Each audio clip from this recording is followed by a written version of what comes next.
د 1401 کال په اوږدو کې د افغان پوست ادارې د پوستي خدمتونو د وړاندې کولو له لارې نږدې 25 میلیونه افغانۍ عواید ترلاسه کړي دي چې له دې جملې څخه څه باندې 22 میلیونه افغانۍ د اړوندې ادارې بانکي حساب ته سپارل شوي او څه د پاسه 2 میلیونه افغانۍ تر اوسه په دولتي ادارو باندې باقي پاتې دي او د راټولولو په برخه کې جدي کار روان دی.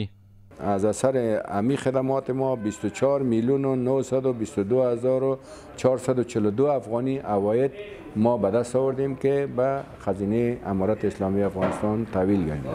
دغه راز د مخابراتي شبکو د سیم کارتونو او کریډټ کارتونو د خرڅلاو څخه څه باندې 2 میلیونه افغانۍ چې په مرکز او ولسوالیو کې د افغان پوست د کارکونکو لخوا پرول شوي وو راټولې شوي دي. همدارنګه د دولتي ادارو 15,002 ټوکه رسمي مکتوبونه ترلاسه او اړوندو ادارو ته یې لیږدولي دي او د مرکز او ولایتونو د دولتي ادارو 23,322 قلمه رسمي مکتوبونه د مرکز ولسوالیو او ښار څخه ترلاسه شوي او 10,560 پاسپورټونه له مرکز څخه را رسیدلي او د غوښتونکو د هویت پاڼې سره سم ورته ویشل شوي دي.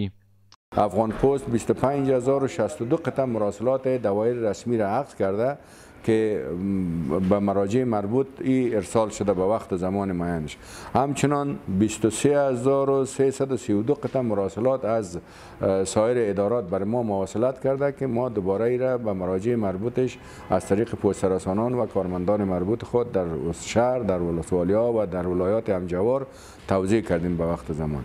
دغه راز د اتصالات، افغان بیسیم او سلام مخابراتي شبکو 2600 سیم کارتونه د اترا ادارې د طرز العمل مطابق د ولسوالیو د کارمندانو لخوا پلورل شوي دي. ښاغلي رحمانیار د بلخ ولایت اوسیدونکو ته د پوستي خدمتونو د تطبیق په برخه کې د ښو او پر وخت خدمتونو د وړاندې کولو ډاډ ورکړ.